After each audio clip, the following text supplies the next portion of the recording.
All right, good evening, everyone, and welcome to Green White Checker TV. Tonight we have the Dark Horse Area 51 Indy Series here tonight at Chicagoland Speedway. 125 laps will be our scheduled distance this evening. Drivers putting down their qualifying laps as we speak to put down where they're going to start tonight.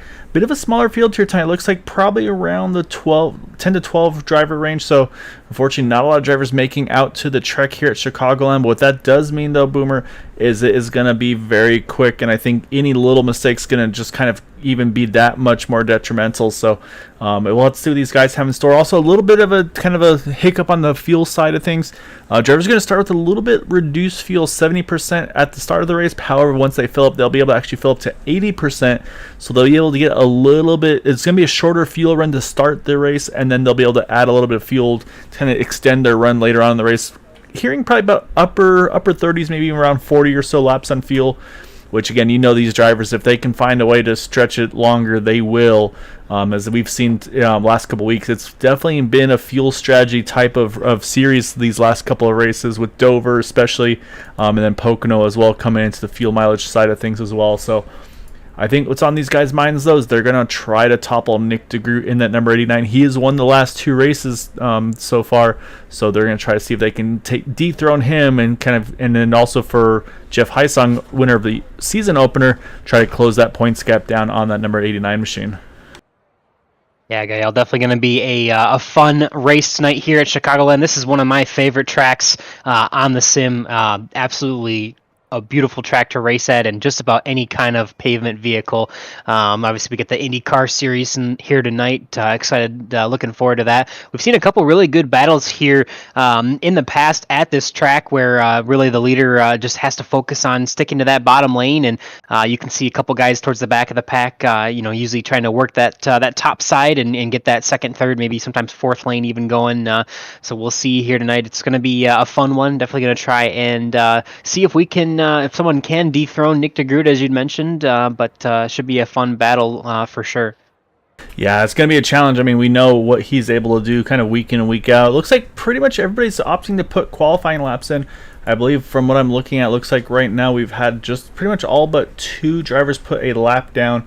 Right now I still see Craig Forsyth, Matt Wagner on the track, maybe waiting a little longer, maybe trying to see if the track temperature, maybe it'll drop just a little bit, give them that extra hundredth or even maybe thousandth of a second that they need to try to topple the pole sitter time tonight. So we'll have to wait and see on that one. Right now it looks like the only drivers not having a time yet in qualifying are Charles Teed, Taylor Reeves. Unfortunately, I think Charles is having some wheel issues, who won't be on track here this evening. And I'm not sure about the 41 of Taylor Reeves, but for those watching, I say, Chris, I already saw you in here. Definitely enjoy having you watching and supporting, and of course also broadcasting. But I'm going to add one more to you, buddy. I think we need to get you on track here, especially if we're going to show about 12 cars or so. I think we need that number 92 machine on track and putting these guys at it. To see that. I'd like to see that myself for sure. All right, so the gauntlet has been thrown, Chris. If you want to do some racing, let's get you on track here, get you going with these open wheel machines. And say if it's a sponsorship issue, don't worry. We'll Green White Checker. We'll cover the bill, so no stress there. So yeah. But Boomer, looks like qualifying has just completed. Again, a pretty short field here tonight, so won't see a big list of drivers here tonight. Actually, all but one on the one page, and the one who's not on the page isn't going to be racing tonight. You're going to have Matt Wagner, who actually was able to sneak on pole there at the very end there over Nick DeGroot by 7 thousandths of a second. Then Luis Gonzalez Nunez, Eric Peterson, Jeff Heisong, Craig Forsyth, Dylan McIntosh, William Gunn, Yari Brubacher, Dan Marrera, Joseph Morales, and Taylor Reeves will be our 12 drivers. And like I mentioned, that 13th position, unfortunately not in the field tonight, I don't believe, unless he's able to make a late addition. And that will be Charles Teed in that number 50. So, like I said, smaller field here tonight, but definitely won't be short on action here as everybody's starting to get ready here, get gridded up, as we're just going to wait for those drivers to get everything ready here in just a moment. Yeah, some beautiful scenery here around Chicagoland Speedway. Definitely a shame that this track is not going to be sticking around long in real life, but thankfully it's one of the tracks that we will still have for years to come in the sim, and should be a good battle tonight. Obviously, Matt Wagner starting off strong with that pole position there. Hope to see if he can stay mistake-free tonight and maybe try and grab a win over that 89 and Nick DeGroot. obviously a great starting spot for Luis Gonzalez Nunez and Eric Peterson as well. They're up in the top 4. So definitely a lot of guys in this field that have the potential to win. Obviously, you mentioned starting 5th is Jeff Heisong, one of our only other winners for the season. So it'll be exciting to see who's going to take it home. I mean, I really think just about anybody that's here tonight has a chance with this shorter field to make it happen, but obviously going to be chasing that 89 and the 6 machine to start the race as they roll off the grid. Yeah, exactly right. And yes, like you mentioned on the point side of things, like I said, could be a big point night for some drivers. Nick DeGroot right now, 16-point lead over Jeff Heisong with those 2 wins in a row. And then in 3rd is Eric Peterson, 38 points out, and it's really tight from there.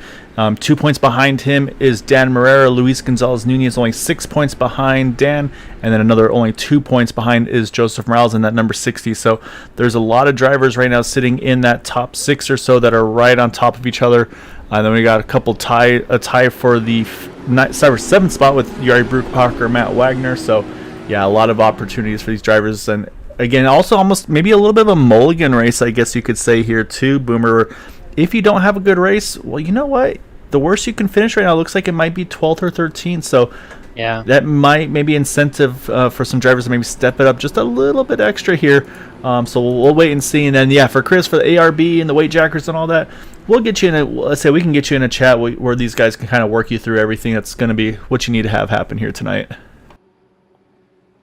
All right, here they come rolling off of turn number 4. You're going to see the iRacing pace car jump to pit lane here, and we are going to be underway for 125 laps here at Chicagoland Speedway. Matt Wagner in the 6 machine is going to lead them to the green flag.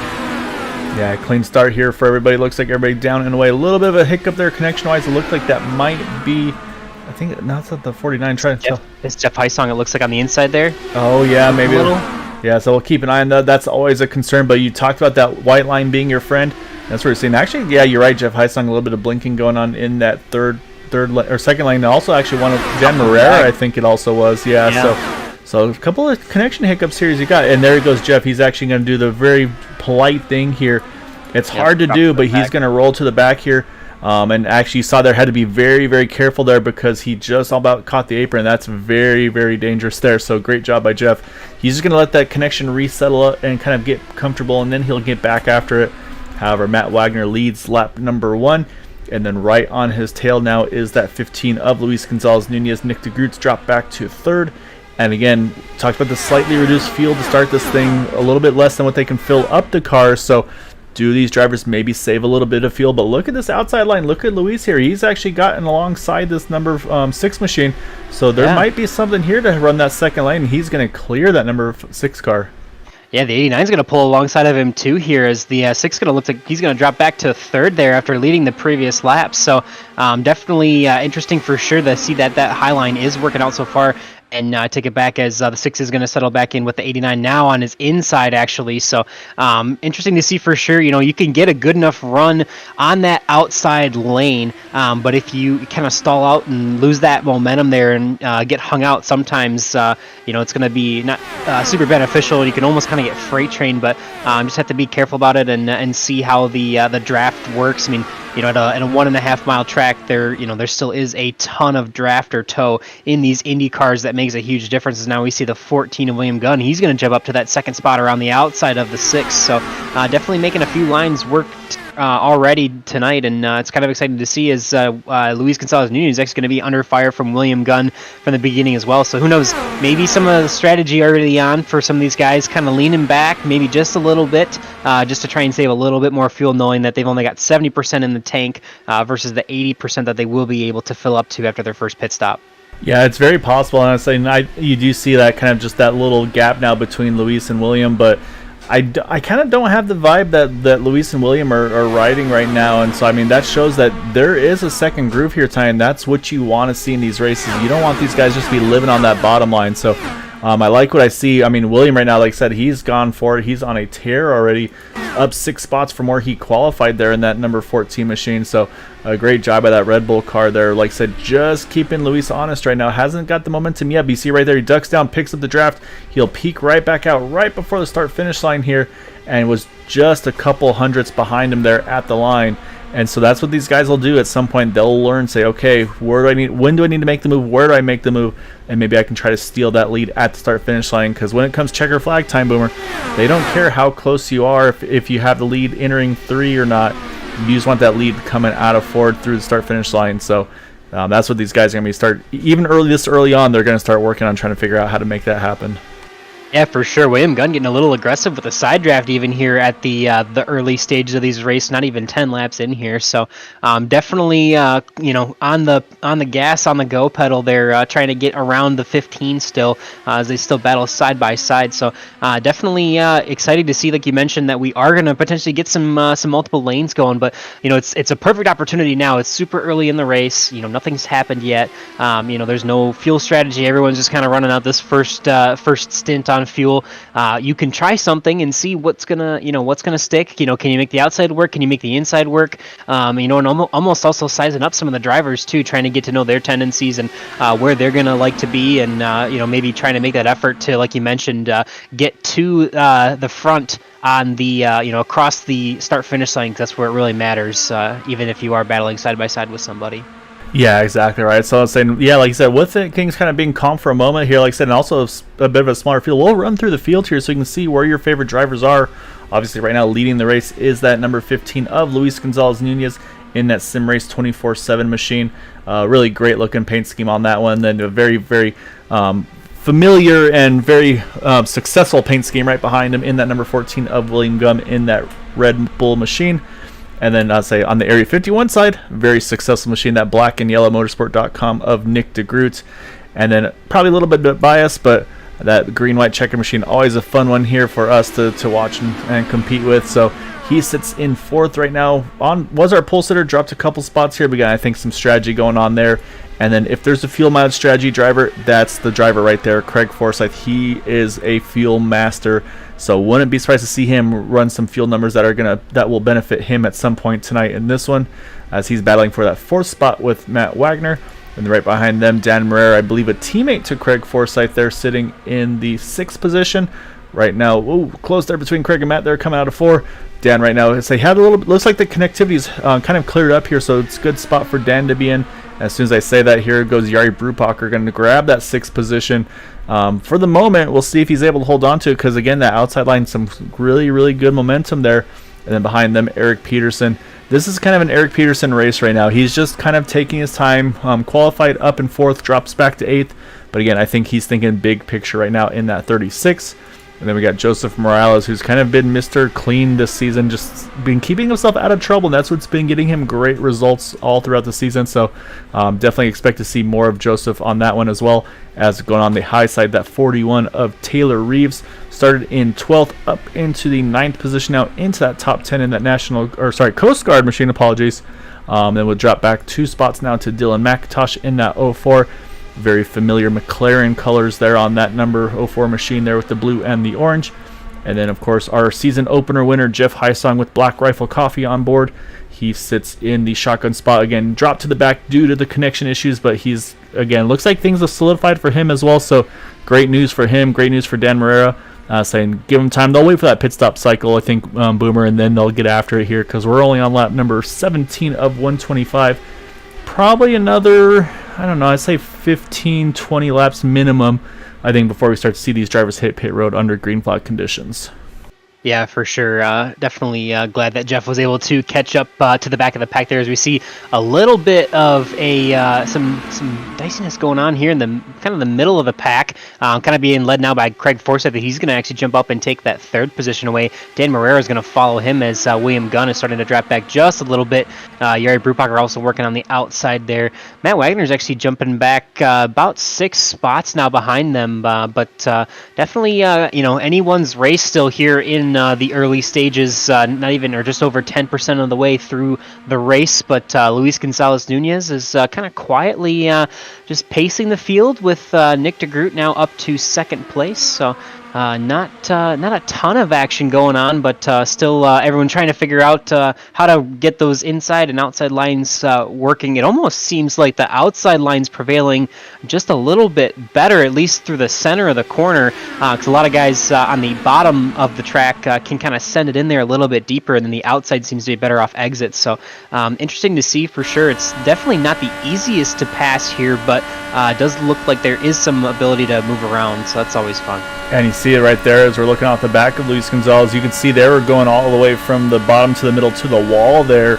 As again, you just get further down the field, everybody's just going to be looking for any clean air they can find.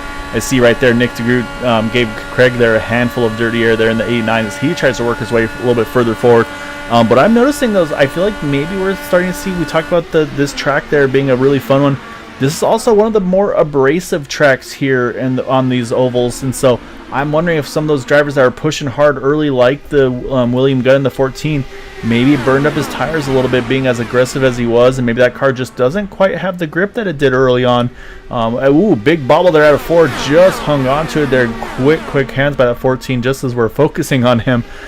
So yeah, I'm wondering if that handle might be going away out of that Red Bull number 14 machine. So maybe the abrasiveness of this track might be coming into play here, as actually Luis has kind of snuck away just a little bit by about 0.4 of a second. Yeah, these guys are running just about 2 to 3 tenths off of their fastest laps of the race so far. So a little bit of fall off could just be not pushing too hard here as we get towards probably closer to the end of this run than the start of it. So would think that there's a little bit of fall off, but like last lap, Luis Gonzalez Nunez ran a 25.4, Craig Forsett a 25.40, Jari Prupacher a 25.49, where those guys are in the low 25s, 25 teens for their fastest laps. So about 0.3 of a second of a fall off here within 24 laps, and seems to be pretty accurate. I mean, obviously I don't think IndyCar tires fall off nearly as much as like you might see in maybe a stock car, but especially because they have all the grip that they do with the aero, and the cars are so much lighter. But you can still definitely burn those tires off and make a bad time for yourself for sure. Yeah, I do wonder if that is coming to play, but right now Jari, he has been on the move right now. He's now worked his way up into the second spot, now working on the lead here as they go into one. And again, we'll see how it seems like you can get to that 15 of Luis Gonzalez.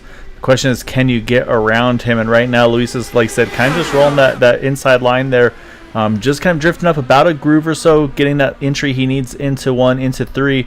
But you can see that car isn't sticking right to the bottom out of 4. That thing just does watch up about a groove and a half there. So, like I said, I do think the tires are wearing, and you're right, the Boomer, it is possible these guys may have backed down their pace a little bit. But even in the draft, though, I mean, right now I think the fastest lap of the race is about a 24.94, 24.97 for Jari. But like I said, yeah, they're about a half a second, 0.4 of a second off. And I don't think that's completely due to just backing down. It's like, it doesn't look like Yari's doing any saving right now. I think this looks like we've just probably lost about 0.5 of a second just on outright pace so far over this course of this fuel run. So really could bode for some interesting strategies. Maybe that undercut might be one to watch for later on this evening. Yeah, we'll see, or even potentially the overcut where, sometimes it works better when you have fresher tires at the end of a run and can run guys down, but I'm sure these guys are going to be playing with every bit of strategy that they possibly can to see what's going to happen. If we run green for a long ways, you may not see a ton of differences in strategy.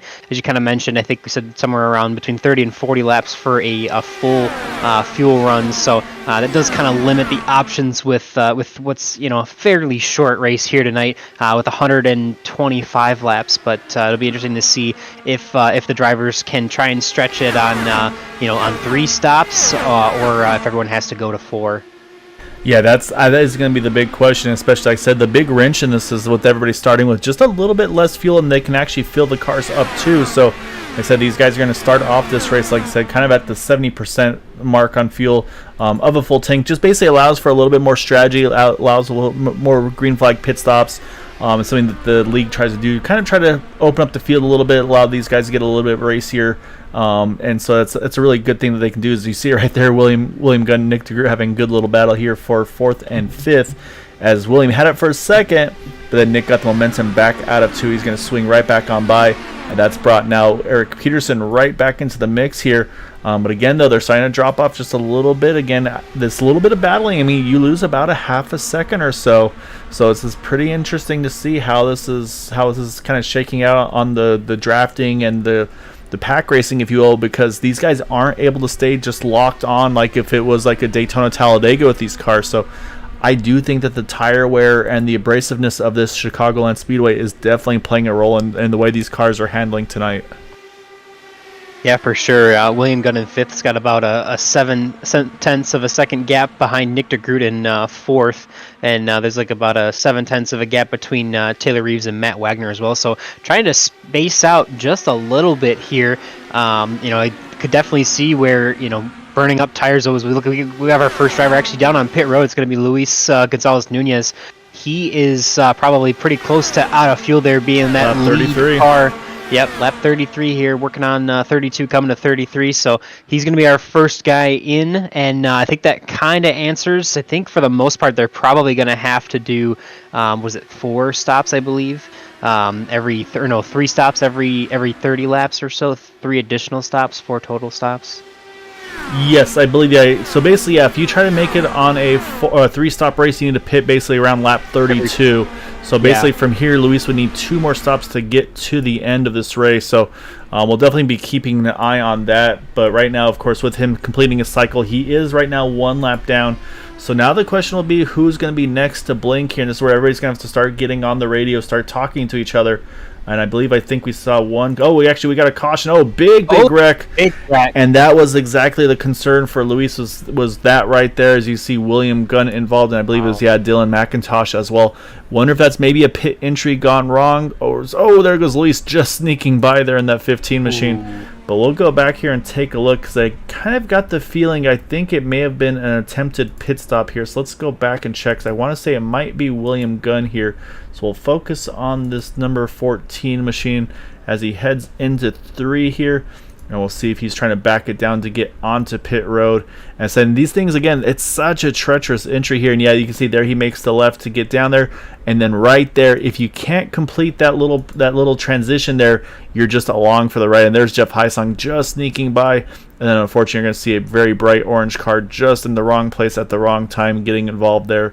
And so that's going to involve both William and Dylan, which brings us under yellow and right on the fuel mileage window. So unfortunately for Luis, he will get the wave around. He'll get back in the lead lap, but unfortunately all that track position going to be gone for that number 15 machine, as Jari Brupak are going to lead the field onto pit road. Now it's going to be up to these pit crews to see what these guys can get position-wise. Yeah, we'll see. Definitely unfortunate for sure. I believe William and Dylan are probably going to burn their fast repairs here in order to get back out onto the track. And hopefully, no harm, no foul, they can get back to action here. Definitely think that's still going to hurt Luis Gonzalez Nunez a little bit, just from, he's going to probably have 3 laps less of fuel than everyone else. Obviously, the caution's going to help quite a bit.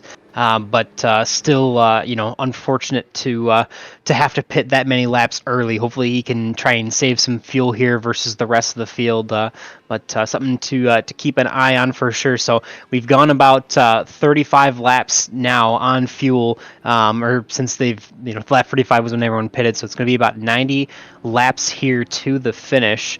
So we'll see how everyone else can stretch it. I don't think that they're going to be able to stretch 2 45 lap stints here without a lot of yellows. So probably still at least 2 more stops here for the rest of the race.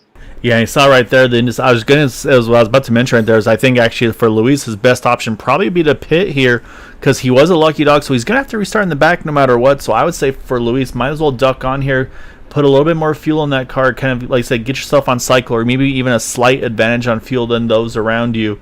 So he will unfortunately be at the back of the field here. Dylan McIntosh, he's made his way off of pit road, unfortunately trapped 2 laps down, and then William Gunn still sitting on pit road in that 14. Either might still be towing, not 100% sure, but hopefully he'll get back on track here soon as well. So we'll keep an eye on those guys. However, on the pit stop cycle, Jari Brupak held serve, and right now also as it stands is our highest climber in the field, up 8 positions.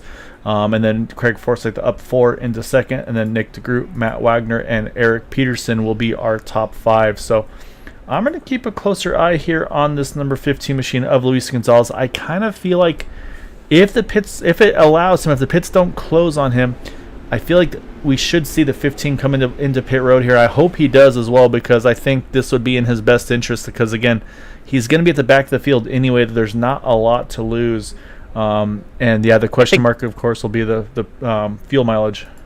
It'd be interesting to see. I feel like some people, then we see, a couple people coming down on pits. Looks like Joseph Morales and Jeff Heisong also as well. So definitely smart of them to come down and top off here on working lap number 37. So they won't have that much more fuel than the guys who are out on the track right now, because everyone's now pitted under yellow, but gives them a little bit more fuel to the end here.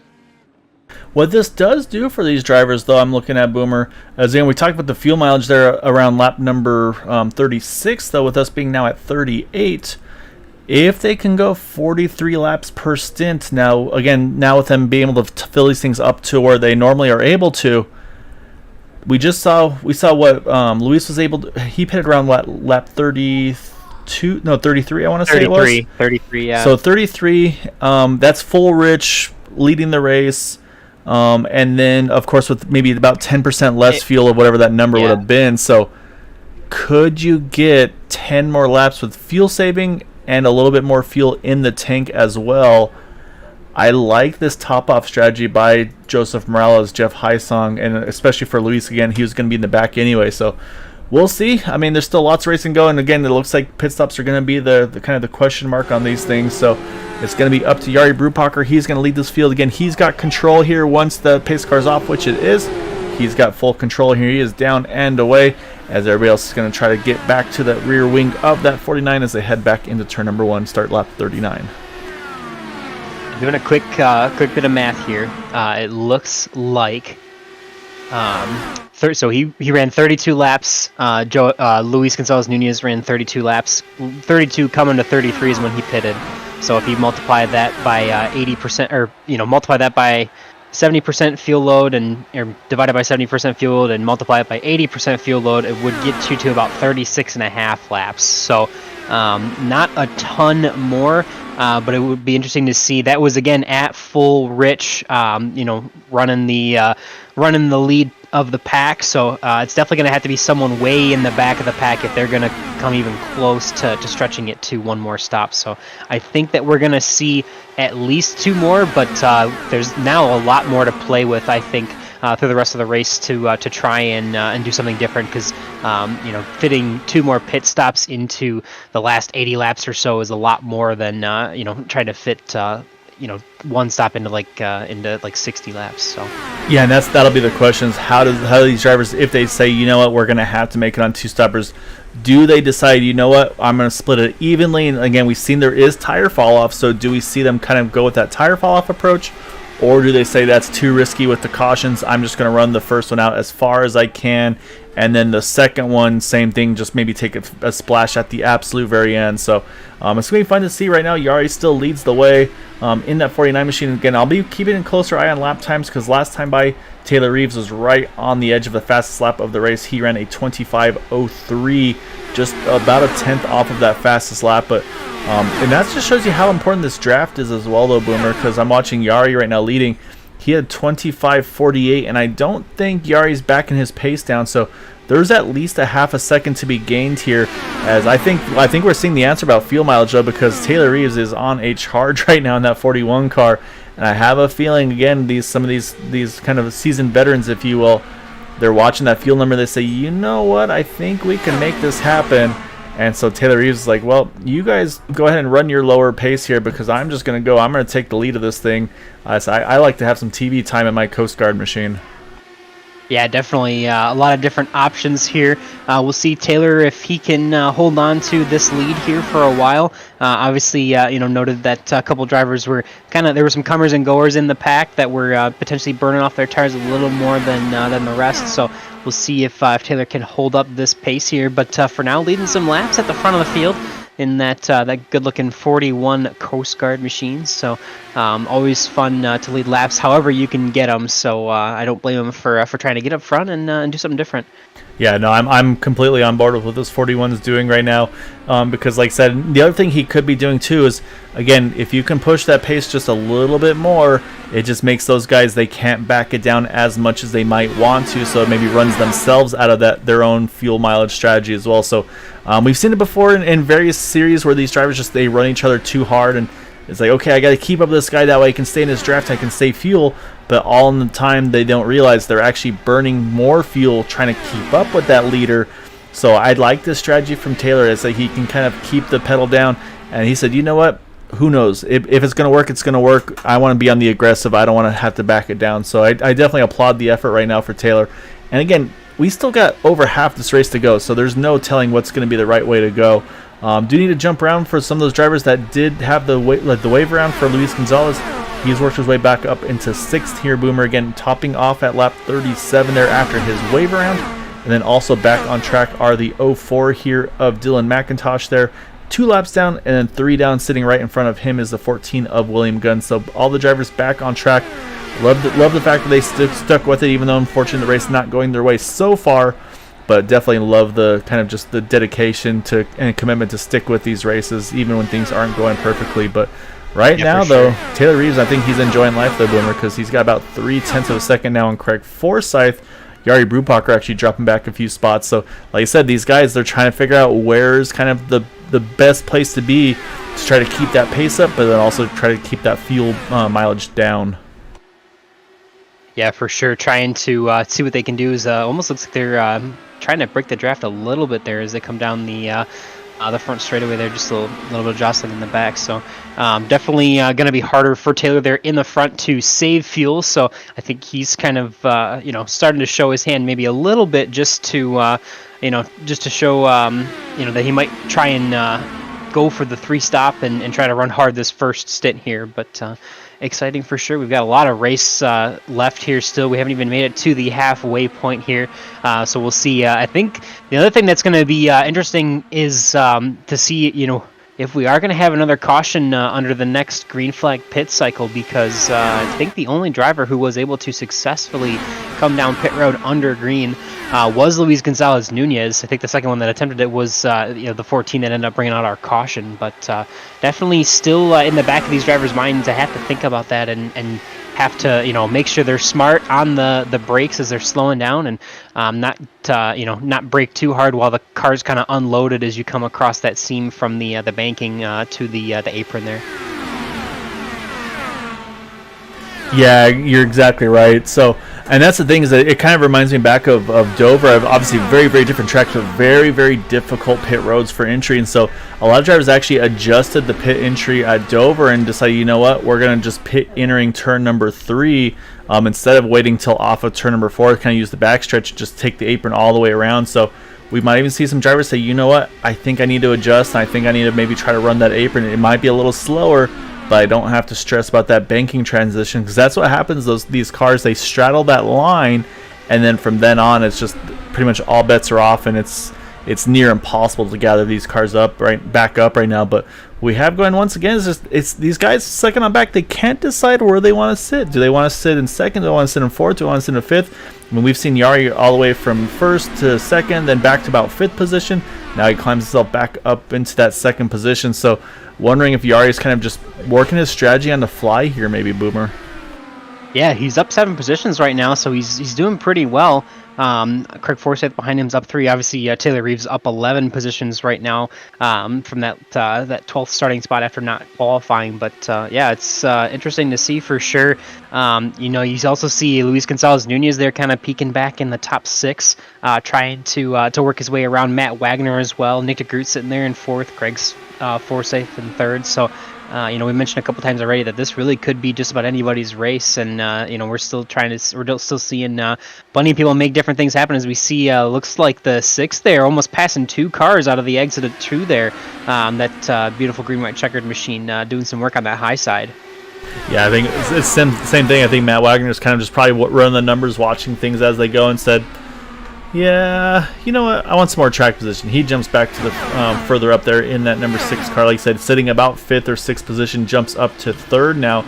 The one that I've kind of am watching who's just, I think, kind of being sneaky and quiet is Joseph Morales. Again, he topped off as well along with Luis Gonzalez, but he's just been kind of sitting right in this little pocket here, not putting any pressure on, keeping a couple tenths between himself and Nick DeGroot, and just really sitting in a nice little calm spot. And similar to our season opener here, also Jeff Heisong, also pretty much on the same strategy as that number 60. So those are the ones that I really am going to be watching closely. Is going to be the 60 to 18 and also the 15, of course, of Luis Gonzalez. But I do feel like Luis, I think he's trying to step up his aggression here, which will be burning more fuel out of that number 15 machine. So I'm excited to see what the right strategy is going to be here. Again, this is all based on this thing's going green too. Again, we kind of were like, okay, yeah, we'll see how green flag pit stops go. And then there was a spin on the second attempt, which again, it's just pretty much identical to what we saw at Dover. These cars just very, very difficult to get on off a pit road at these fast ovals. Yeah, definitely difficult for sure. So just about halfway here now, working on, looks like now lap number 60. And probably going to be getting close to fuel stops here within the next 10 to 15 laps or so. So we'll see if anyone's going to tip their hand yet as far as what strategy they're running. Obviously, the 6 of Matt Wagner is going hard right now. He's already made his way to the front, back to the front, I should say, our pole sitter, as looks like maybe Taylor Reeves under fire here, potentially burning off some of those tires that we mentioned early, and maybe, I don't know, we'll have to see if he keeps dropping back just a little bit. Obviously, he was a little bit slower that last lap compared to the rest of our leaders, so, again, making note of the tire wear really being an issue here at Chicagoland, even for these Indy cars. Yeah, like I said, and look what Matt's been able to do with this, though. It's kind of that jockeying for second spot. He's snuck away to about a half a second lead right now in that number 6 car, growing to just about 6 tenths right now as these two continue to run side by side.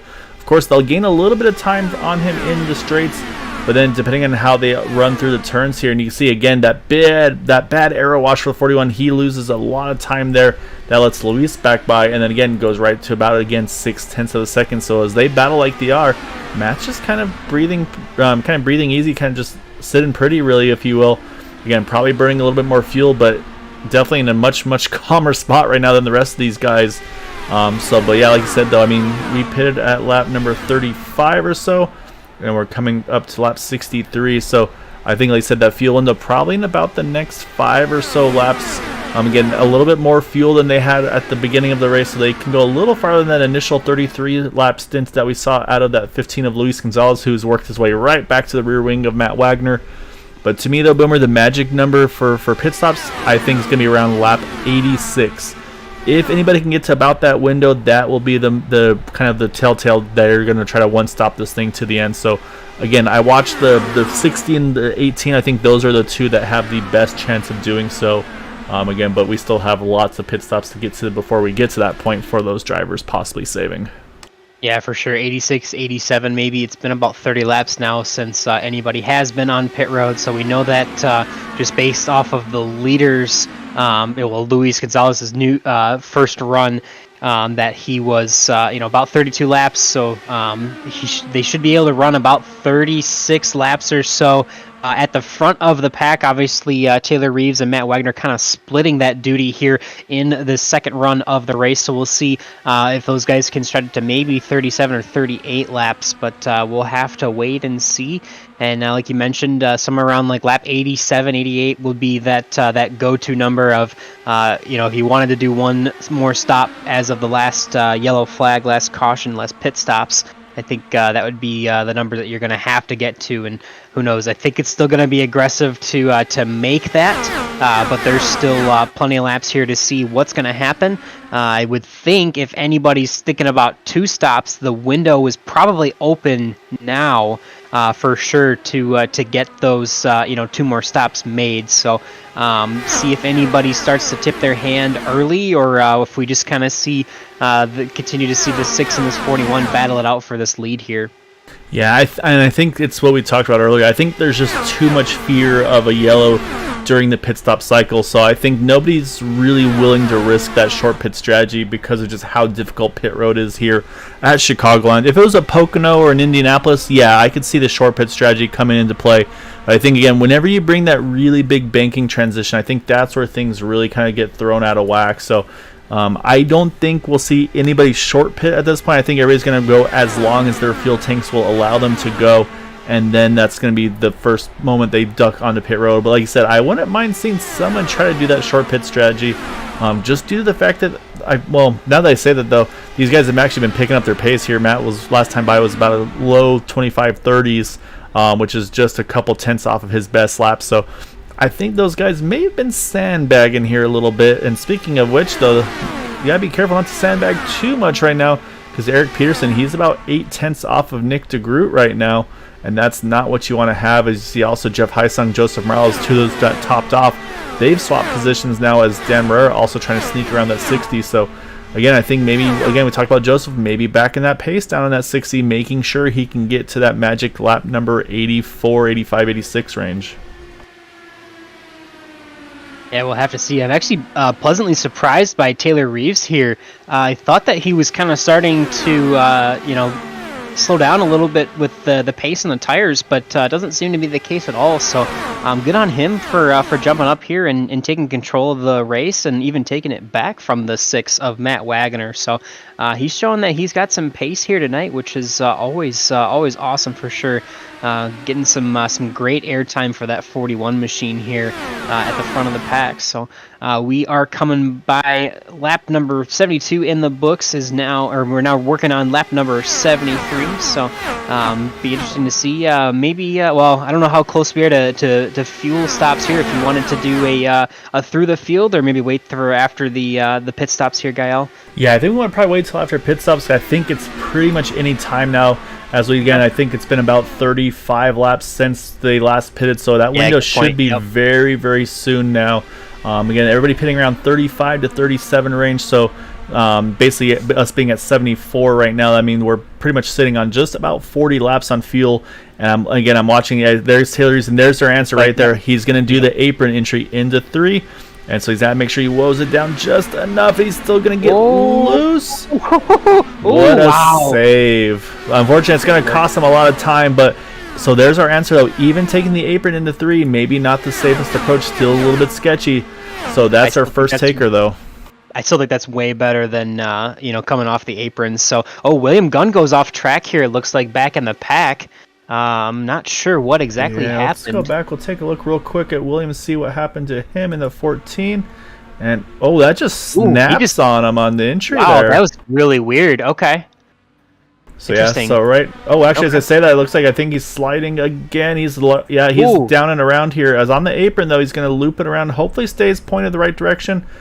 Ken mentioned that I believe Taylor Reeves is back on track as Matt Wagner continues to lead. So it's all starting to kick off here, though, Boomer, during the pit stop cycle. Can confirm William has made it to pit road, though. Down? Yeah, that's the 14. Was that William? Okay, yep, sorry.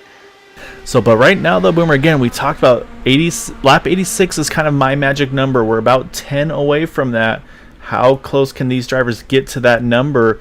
Because I think the more you save now, the better it's going to be later. So, because if you have to pit early now and try to make it to the end, you have to really back down your pace. So, and these guys... It would be over 48-ish laps. I know we've been kind of throwing a few numbers around there from like 84 to 87, but that would almost be like 37 to 40 laps on this stint to go the rest of the way. I think that would be a long time for these guys to try and save that much fuel, but we'll see. Who knows? Maybe everyone except for Taylor was trying to save enough fuel to make it happen. But I think we're going to see here the 6 is actually going to come down on pit road. A beautiful pit entry for the 6 here as long as he gets slowed up. That looked picture perfect, from that number 6 Matt Wagner. Dylan McIntosh looks like he's just made it onto pit road as well. Nice clean entry there as well. So there's our second, I should say, of our leaders to hit pit road. Exactly. We were saying on this last green flag cycle here, Matt Wagner and Taylor Reeves were kind of splitting the duties of leading that front pack, so they would definitely be the ones who we would expect to have to pit first, although we do see Jared Brupacher coming in now as he actually locks up a little bit, but a pretty solid pit entry there for him. Saw him practicing it a few times in practice there, getting it perfect for the race, and yeah, he's going to come down, get his service. Craig Forsyth is going to pick up our lead here as we see him. He's now followed by Luis Gonzalez-Nunez and Nick DeGroot, Eric Peterson, and Jeff Hysong in the top 5. Expect most of these guys to probably start to come here within the next 5 laps or so. But it'll be interesting to see. We've only had 3 drivers on the lead lap now come to pit road: Yari, Matt Wagner, and Taylor Reeves. So they are trapped 1 lap down right now. But we'll see if everyone can make their way to the pits cleanly under this green flag run. Yeah, so right now watching Matt Wagner, he's going to swing around Yari on the pit exit. As Luis Gonzalez-Nunez he's hitting pit road as is Craig Forsyth. That's a slide. Yeah, but he decided, you know what? He knew he wasn't going to make it. He decided he's going to just try to roll back on track. But now, does he have the fuel to go 1 extra lap? Unfortunately, losing a ton of track position. But now here's the battle, though, Boomer, because now, again, we're only on 82. I still think 86 is how far you have to get. And so you've still got about 5 drivers here that have yet to pit. Yeah, so that Craig Forsyth was the one who slid, and then Luis Gonzalez-Nunez kind of aborted his pit run there. So unfortunately for Luis, that really messed him up because he had to take another lap, not at full race pace. So unfortunately for him, I think that's really going to screw the 15 of Luis Gonzalez-Nunez. But Craig Forsyth is now down and away and got his pit stop done, and he's going to come back out. Looks like Dan Morera and Joseph Morales came down this time, and now here's the rest of the field. Okay. So this is coming to 84, Boomer. I don't think this is enough to make it to the end. Again, my magic number was 86. So on my numbers, I do not think anybody can make it to the end. So we're going to have to wait for everybody to cycle through because this is going to get very interesting to see where drivers cycle out along with one another. And, oh, man, there's Luis. He's still, contact with Eric Peterson. Contact with Eric Peterson. Wow. He wasn't quite in his pit stall there, unfortunately. So there was a contact box, unfortunately. So they make contact, probably both having to use a fast repair with that. And unfortunately for Eric, it's going to cost him just a couple of extra seconds. Oh, and Luis, I think that's just frustration now getting to that 15. He's going to loop it back around, get gear going again. But that's going to complete our pit stop cycle. As right now, Nick DeGroot was our leader. Now switch Matt Wagner again. Matt pitted earlier, and he is going to break this lead by about, we'll see, he's got about 0.8 of a second on Yari. Nick DeGroot now going to try to do everything he can to hold that toe of Yari Brubacher. So this is going to be kind of touch and go for these guys, where the draft is and where they can hold on to each other. But right now, the leading after our pit cycle is that number 6 machine. Yeah, definitely. So he actually went about, about 41, 42 laps. So definitely going to be cutting it close here. Last pitting at lap 78. I don't think that Matt Wagner is going to go 47 laps to the finish, I think. So unfortunately, I don't think he's going to get there all the way.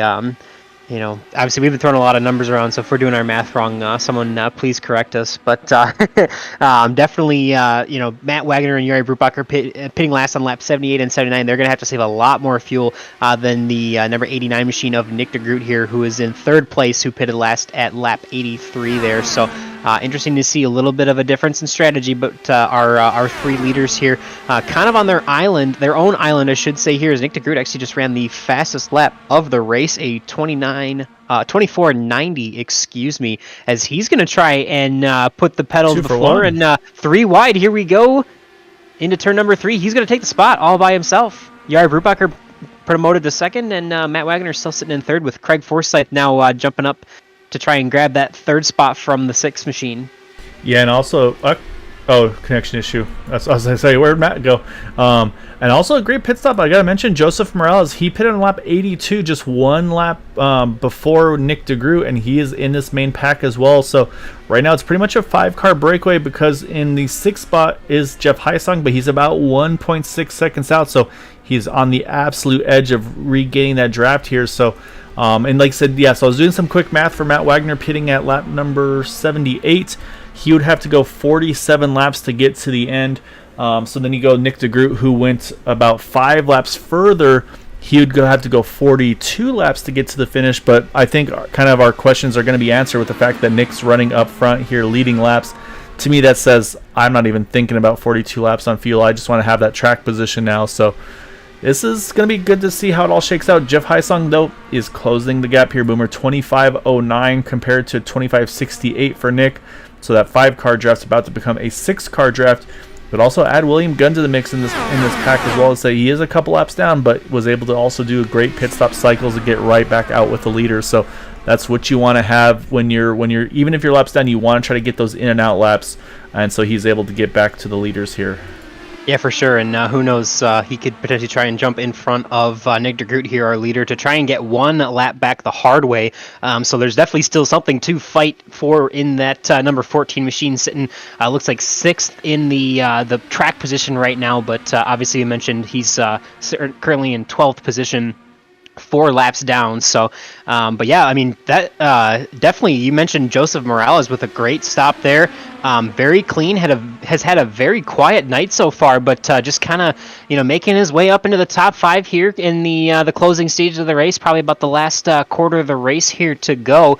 Definitely excited to see him up there. Matt Wagner's running really well in 3rd.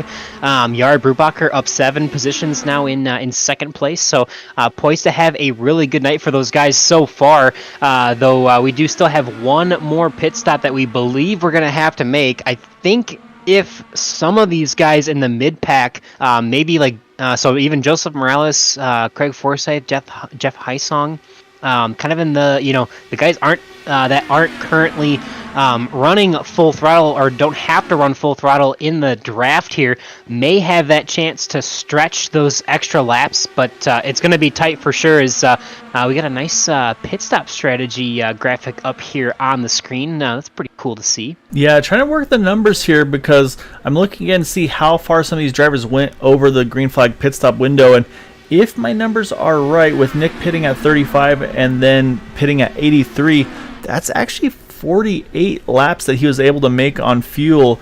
And I had mentioned that number for earlier, where maybe Nick would have to go about 43 laps on fuel, if I remember right, for the final stint. Is this actually maybe he's the reason why he's driving aggressive now is because maybe he is in his window to make it to the end here? It's very intriguing. So I'm very curious now to see, maybe this is why Nick's decided to pick up the pace and kind of control this thing up front. So and then knowing he has the fuel advantage over Jari Brubacher by 4 laps, 5 laps over Matt Wagner, and then again just the 1 lap over Craig Forsyth. As soon as I say that, here comes Matt. He's going to jump to the outside of that number 49 machine. And he's also going to bring that 60 of Joseph Morales right along with him here. So this is getting intriguing. And the other question I was going to mention, Boomer, before I started pulling up the fuel numbers, if we do have to make this late pit stop here, again, we talked about how sketchy these cars are getting on and off pit road. You won't need a lot of fuel. Is it worth just trying to take a splash of fuel, no tires? But again, knowing how greasy those tires might be on that pit exit. Yeah, definitely. I would think that you would always want to have fresh tires, especially, after like 2 laps into the run versus, not pitting at all, or not taking tires when you pit at all. So it'll be interesting to see. But yeah, I'm kind of surprised by this, because if you just did, just some quick math of, 70% fuel load for the 33 laps that Luis Gonzalez Nunez had on his first stop, that shows, that would be, for an 80% fuel load would put it around like 37, 38 laps. So definitely interesting that, with more fuel in the tank, these guys are probably able to save a little bit more over that, that longer fuel run. So definitely not a linear model there, if you will, giving them a chance to save more fuel as you put more into the car. So I would think with those updated numbers, we might actually get a chance to see some of these guys go all the way to the end. Obviously, Matt Wagner still has to go 47 laps, which is still quite a ways here to the finish. But with the way they're running, I don't think they're worried about it at all. Yeah, this is very interesting. The other thing to mention that I think that's another big storyline is we talk about when these drivers pitted. Now you got Joseph Morales actually up in the 2nd position. So again, he only pitted 1 lap earlier than Nick de Groot. So I mean, realistically, he's not in a bad shape in fuel either. Like I said, he's got 4 laps to the good over Matt Wagner. So he's right now kind of in that first position where maybe if that 6 has to make a late race pit stop, if Joseph can hold on that track position, if we get down to those final 5-10 laps here and that 6 has to peel off, Joseph, again, we talked about, is still, you can make the outside work, but it's hard to pass. So maybe Joseph just kind of lives on that white line, has to make these guys work the hard way around him. Maybe he grabs a big win here tonight at Chicagoland. So a lot that can be happening here, a lot to play for. You see Jari Brubacher makes a big move on Nick de Groot. He jumps up now into 3rd. So at this point, honestly, like any fuel numbers and notes I have, I'm pretty much just tossing them out because I really at this point I have no clue. This is very interesting to kind of just. I think we're just guessing really right now, Boomer.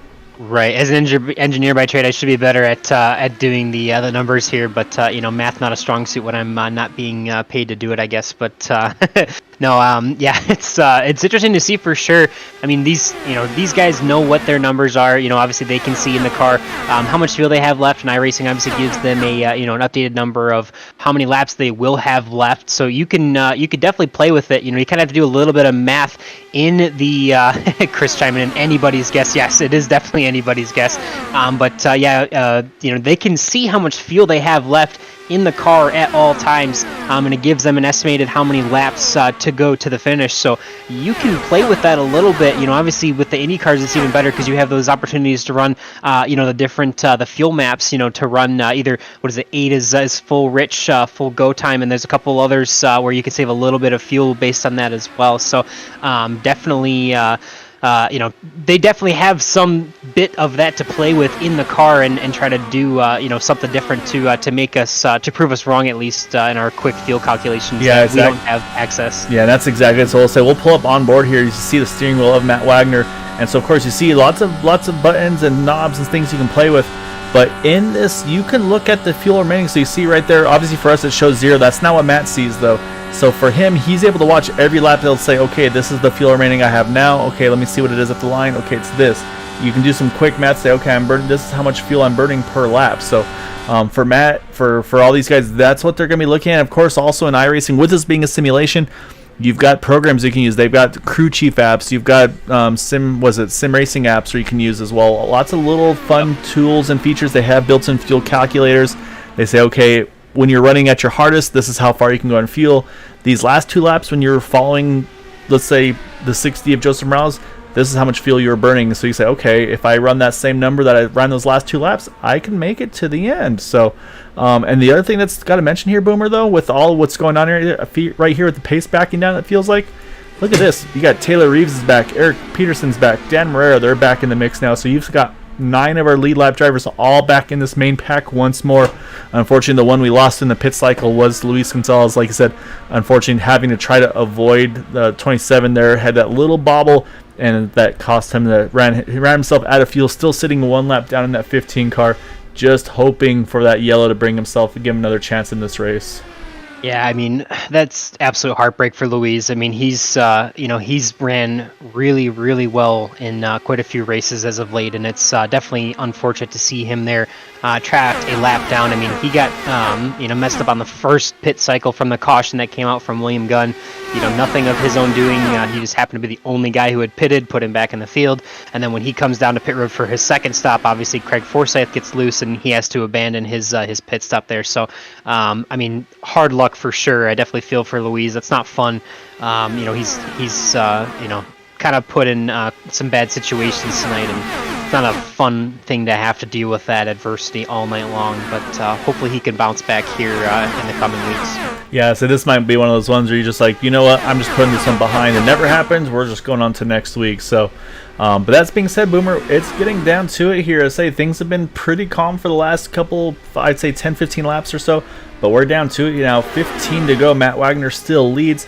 But again, I think these guys are they're starting to kind of pull their cards out, if you will. So kind of playing that poker that they've been doing. I think that's about to go out the window, and these guys are about to show what their hands are. So it's going to be fun to see. Like I said, right now, it's anybody's guess, like Chris mentioned. And also, you got some questions from Chris. Want to know what type of engineer you are. So I don't know if you're allowed to spill the beans on that one too much. Sure. But Yeah, just a mechanical engineer. I went to school in Michigan Tech up in the Upper Peninsula and got my mechanical engineering degree. I used to work for an automotive company where we designed electric power steering units, but my wife got a job in Tennessee, so we actually just moved, and that's why I've been absent for a couple weeks here. So, but I'm back, and I've got a new job down here. We'll be doing some pneumatic valves and stuff like that. So, not too much fun to talk about. Some of the vehicle stuff we did at my previous job was a little bit cooler, but mechanical engineer, and I really enjoy what I do, at least. But that's kind of where the tie into racing has always come from. Always loved cars, always loved working on cars, and obviously love watching things go really, really fast and then figure out how to make them really, really fast. So lots of fun. And Ken mentioned also the 41 Taylor Reeves. He has hit pit road on lap 111, so that's one of those leaders that had to finally hit pit road there, coming, like I said, about 13, 14 go. Actually got a little smoke on pit exit there, but it looks like everything's still okay, so whatever that moment was, it's already been cleared. So still under green here. Next time by will be 11, and then we'll be down to 10 to go. And the big thing to mention here, Boomer, of course, also no green, white, checkered. So again, if we get a late yellow, let's say with like 4 to go or so, maybe even somewhere in that range, this race may not restart. So these guys, again, they're going to have to start getting greedy, and I think that's what we're seeing. Craig Forsyth, he's starting to try to creep up there. You see Yari got around Joseph Morales, so everybody's starting to try to show their hands here. So again, Matt Wagner, he's just been leading this thing. I don't know if he's got the field number. Maybe he's banking on that really late yellow where he can just then kind of turn it to fuel map 8, save all the fuel you can. And you mentioned the fuel maps. Yeah, so you got 1 through 5 are pretty much your race maps. 1 full ridge, 5 full lean, 7, 8 road course maps, and then 8 is the caution map where you can basically just run that thing where it's almost just super leaned out. So, but right now, Boomer, we're down to it. We're going to hit single digits next time by. And yeah, this is getting intriguing, and like I said, I really don't know right now who has the field numbers to make it, if anybody does. But like you said, the way they're racing, I think at this point almost feels like all 6 or 7 of them have the mileage to make it. Yeah, they're definitely racing as if they've got their last stop underway. We'll see as it does look like the 6 is going to actually run out of field there and come down. So something I was noticing, Nick de Groot hasn't been pushing really hard at all until now. He was actually back in 6th place about 3 laps ago. Now he's kind of working the outside. So we definitely are seeing Matt's going to have to come down to pit road here to get enough fuel to finish the race. So we'll see. Now with that information, I think it's going to be really tight for these guys to go to the finish, and Nick de Groot might have to be the guy that gets it done. If he can stay out, he'll definitely be, I think, our race winner. But Craig Forsyth only pitted 2 laps behind him, and Jeff Hysong pitted lap 83 as well as Nick de Groot, and Eric Peterson also lap 83. So we'll see if the rest of these guys have the fuel that it takes to get to the rest of the way. Ziari's ducking low. I don't know if he's trying to come in this time or just kind of wiggle it on the backstretch, but he is currently at the point running on that inside line, trying to protect that lead from the 89 of Nick de Groot, who now is to his outside. Yeah, I think Yari's going to protect the inside line. Here comes Jeff Hysong again, our season opener winner, running the 3rd lane in that 18 car. And like I said, Craig Forsyth's right there. Eric Peterson's right in this. And like you mentioned, Eric Peterson, Nick de Groot, Jeff Hysong, they all pitted that same lap. So right now, so far, no blink out of Yari. He's going to keep going. Oh, but he gives up the bottom. Nick's going to cut underneath. A big move by Nick, able to get the over-unders. We get to 5 to go here. Again, no green, white, checkered, so this is going to be the battle potentially for the win here if there's a late yellow, which we hope there isn't. We want to see these guys race it out, but Nick put himself in a great spot. Here comes Yari. He's going to try to take that momentum. Slingshot back to the outside, but can't do it yet. Nick's going to continue to lead the way here as Yari's actually looks like that pace starting to back down. He's going to hit pit road here. Late stop for 49. Overshoots it. He's going to have to get back on the gas there. So we stay green, though. But now, look at Nick, though. He had a big margin there by about 2/10. This is going to give Craig a lot of momentum here out of turn 2.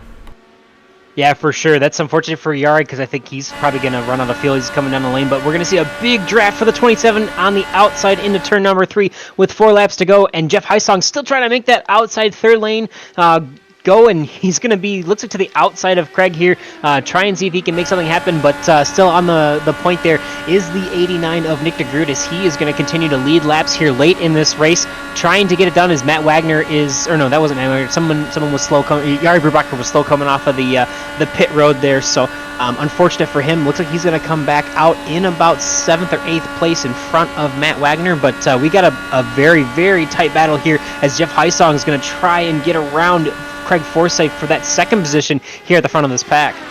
Yeah, right now Nick's kind of working both lanes, kind of keeping them both in the dirty air at the wrong times for each other. You saw right there, Craig had a bad arrow wash. Now the 18 able to clear. We're at 2 to go, so if they can get to the white from then on, it will be a race to the finish. So the question is, did everybody plan their fuel numbers right? Did they save enough fuel to make it this final lap? Because we will get there, Boomer. 1 to go here at Chicagoland. Here comes Jeff Hysong. He's going to jump to the outside. we got a wreck in the back. I don't know if it's going to cause a caution or Nope. not. But Yeah, they took the white, so we white flag. Okay, so here we go. So Jeff Heisong's around the outside. He's going to try and make it happen on the outside of Nick DeGroot, our 2 race winners for the season. Looks like we're not going to have a repeat winner if someone can make something else happen, but Nick DeGroot strong on the inside lane. We'll see them come off a turn number 4. Oh, with a slow car in the way, Nick DeGroot is going to take the checkered flag in front of Jeff Heisong. Craig Forsyth in 3rd, Eric Peterson in 4th, and a great run for Joseph Morales in 5th place there. Yeah, Joseph able to get the fuel. Actually, no, he's still limping around here. He didn't. Oh, he is still limping around. However, I'm still looking to see where he's. I think he's still going to finish 5th here, though, because everybody else was a lap down. Yeah, so exactly. Yeah, so he can still get back to the line. Coast it, get the top 5 here out of the 60. Great job by Joseph Morales. And then but Nick DeGroot, and he's gonna spoil it. He's gonna have fuel. Looks like for a burnout too, just to kind of add a little bit of fuel to the flame here. It's like, yeah, I had fuel, guys. Don't worry, I got this. Are you sure? Oh, never mind. No, he may not. So, yeah. So sorry. Apologies to take the focus away from the action there at the end of the race. But wow, what a battle on that last lap. Jeff Heisong looked like a moment there. He was gonna actually have enough to try and get around the outside. But looks like we're gonna pull up a replay here. Yeah, let's see what happened to Dan Morera here. Because we saw him. Oh, it looks like a late pit stop. Must possibly. Have been out of gas. Was it actually? Yeah, is this coming out of 2 or is this out of 4? That's out of 4. Yeah, that's out of 4. Yeah, something happened to Dan there. So he was slow and. Oh, I wonder if something else happened. That we won't make any assumptions, but that looked a little odd to me. Yeah, different. But yeah, so then Dan is saying this is where things got a little wild because again, leaders are coming through to try to take the checkered flag here. So you see he's going to grab a gear, get back going, and here comes the leader to take the checkered there, and a blur as they swing on by there. But yeah, Nick DeGroot though able to edge out Jeff Heisong and Craig Forsyth for those top 3, and then like I said, Eric Peterson holding right there in 4th as well. So. With that, let's go find our top 3 finishers, kicking off with that number 27 of Craig Forsyth. Bring him up here in just a second to get an interview with Craig Forsyth in the number 27 machine, our 3rd place finisher for tonight. All right, Craig. So how skeptical were you about fuel this whole race? Because, Boomer and I were like, okay, these guys have it. And you know what? I don't know if they do have it. And then another about 10, 15 laps later, it's like, yeah, you know what? I think they do have it. How difficult was it to try to run this fuel number? It looked like, because again, the timing of that one yellow, it really just kind of seems like it fell right on that fuel mileage edge and that knife edge, if you will. And it seems like it was definitely right on the edge of making it there. Were you pretty much commit from lap 1 or restart lap 1, I guess you could say, to the end there to be able to make it on the 2-stop or 1-stop, or how difficult was it for you? No, yeah, Dan and I, right from the get-go, we had already calculated out that we were going to do the 2-stop. Once you're in traffic and drop the fuel map down, it was an easy number to make. It's just you had to make. You wanted to be lap 38 on your first stint, just so that the next 2 stints were easier. And unfortunately, that first caution was just a bit too early.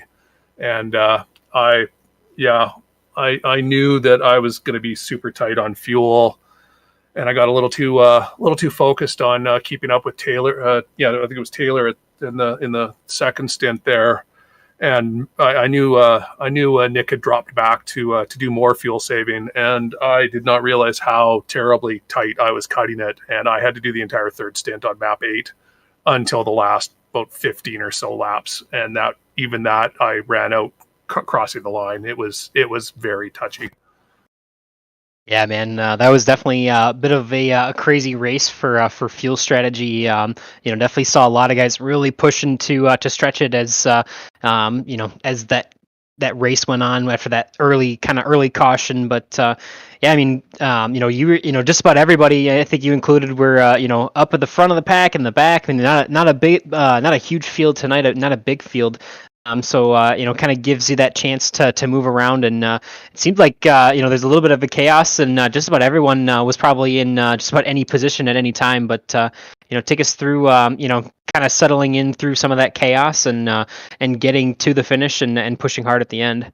Oh, I slid side. My pit entry was not pretty. That's for sure. I think Louise got caught in. I think I pitted, and then through the smoke. I think that's where he had trouble pitting. Was I put on a smoke show trying to get the car woed down. That's it's a tricky pit entry if you try and do it quick, and it's really easy to miss. And then you've got about half a second, well, a tenth of a second to decide: are you going to make pit entry or are you going to bail out of it? So it was a good night. I mean, I'll take third for here. First would have been nice, but I will take it. That's for sure. Yeah, it was a great result, Craig. And like I said, you guys had your game plan from the green flag, and like I said, the timing of that first yellow just kind of threw things a little bit out of whack. But so you guys doing what you do best, able to make the fuel numbers to the end, even if you were sputtering at the very last moment there. So, I mean, a great job for getting that podium here tonight.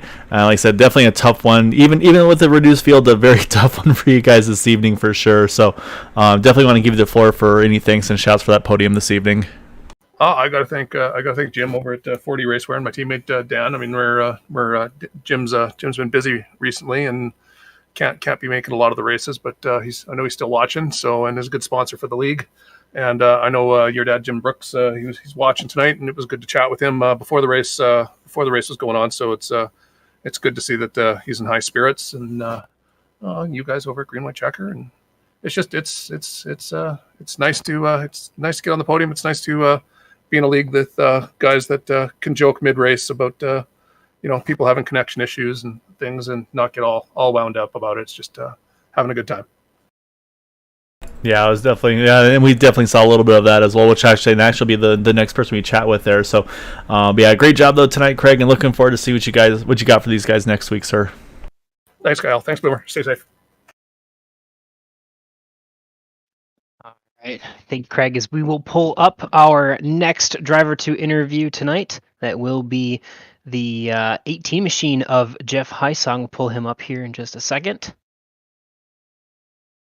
Yeah, get our runner up tonight. And saying Craig kind of mentioned it going into Boomer, so able to joke around about connection issues and things like that, and that was what you had right off the bat. There's two of you. I think it was yourself, and then I think Dan. There was a little bit of connectivity issues at the beginning, and we saw you drop to the apron, roll to the back there, and kind of let things settle in.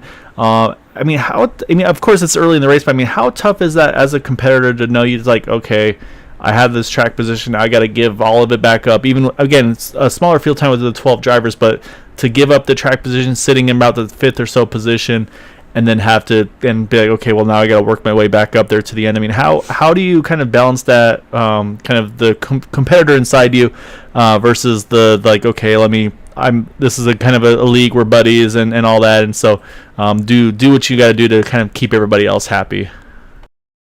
Yeah, I mean, they said I was blinking. I looked up and I could see my connection bar was going crazy, so I immediately just dropped to the bottom. I don't want to be in anybody's way while I'm blinking or having any type of connection issues, so I knew if I just go to the back and ride there, I can hopefully pray and things will level out. Thankfully, they did.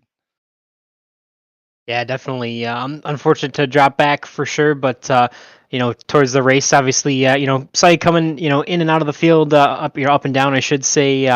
Definitely towards the end there, it looked like you seemed to kind of hit your fuel number and really started to push hard at the very end. Were you saving quite a bit up until that last like maybe 10 or 15 laps or so in that final stint? So yeah, it was mega save till probably I could have probably went at about 15 to go now looking back at it, but going at 10 to go is the right number. I had what I needed to get there, and then it was just basically gloves off and see who could get across that line first. Yeah, it was a lot of fun watching you. So you were making big moves, and then I think the part that probably caught all of your guys' attention there was coming to the checker. You're coming out for four. You're kind of planning, okay, this is what I'm going to do to Nick. And then you see a car kind of trying to get back up to speed after an accident there on the white flag lap. I mean, was that even something you were able to see, or were you so focused on Nick that you didn't even have a chance to see that car kind of pop up in your frame of view there?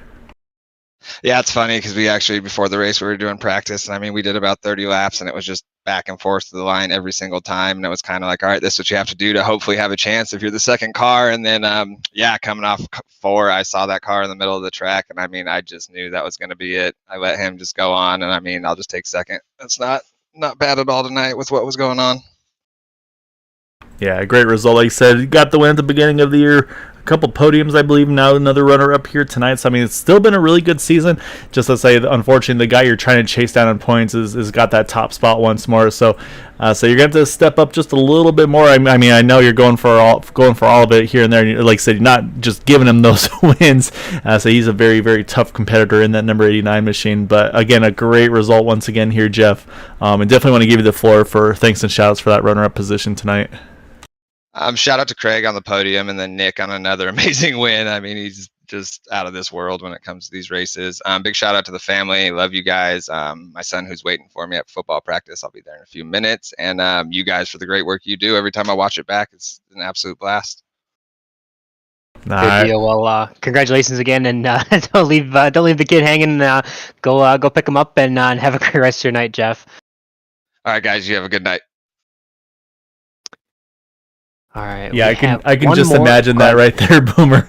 His kids watching Green White Checker TV. They're like, all right, Dad, come on, finish the interview. All right, get to the car, let's go. Yep. Yeah. Well, that does leave us with one more driver here to interview. So we'll bring him up here just a second. This number 89 machine. Been getting used to winning quite a bit lately, huh, Gael, hasn't he? Yeah, it's this certain driver. I don't know if he's ever had an interview before, so hopefully he's able to kind of remember his sponsors and all those things tonight. But yeah, Nick DeGroot getting another win here tonight. But man, it wasn't again. I mean, we learned from 2 weeks ago the fuel mileage could come into play. You made the adjustments at Dover, and then once again at Pocono you made the adjustments, and then once again here tonight when we saw you're like, okay, you're running a fuel number there, and then once we saw you kind of jump to the front there, it's like, okay, he must be good on the fuel number there, but we were joking, it's like, he's got some in the tank, he's gonna be able to do a burnout, and then you pretty much park at the line, and that looks like that was all she wrote on the motor side of things. So I mean, how close did you have that fuel number to the flag dialed in there tonight? Yeah, you guys know I hate fuel mileage races by now, but we were put in a very interesting position because being a pack race, you could really save a lot of fuel. When I first was looking at the laps, I was like, no, this isn't going to be a fuel mileage race, but with how much you could save behind somebody using Fuel Map 5, you could really cut out that stop if you went hard on the fuel save. So that was our plan, and looks like it was the plan of a lot of other people too, because nobody wanted to lead. And towards the end of that thing there, I was itching to go because, you know, once you get out front here, it's so hard to pass the leader, especially when they're hooking the bottom. And I was getting nervous when Craig passed me, when Jeff passed me. I'm like, I think I've lost my opportunity here at a win. But as much as I wanted to go, I'm like, nope, haven't hit my number yet. Can't go until I hit that number. And leading after that first pit stop probably put me a little bit behind those guys. But the moment we hit that number, I was gone. I was going for it. And thankfully it worked out. Got through Craig, got through Jeff, got by Yari, and then he had to pit. And Matt, of course, had to pit and just held the bottom and hung on, cranked the weight jacker up to 11 and tried to avoid the car parked on the front straightaway. It all worked out. Yeah, that was a little crazy for sure, but yeah, definitely not we've seen you kind of step in and really dominate or lead most of the race at times. Not necessarily the case tonight. Obviously you mentioned you led a handful of laps there after that first pit stop, and really looked like, I think it was like lap 8 with 8 to go, Matt Wagner came down pit road. I believe you were sitting in 6th place. And by the time we got back around to the start finish line, I think you were already up to 3rd.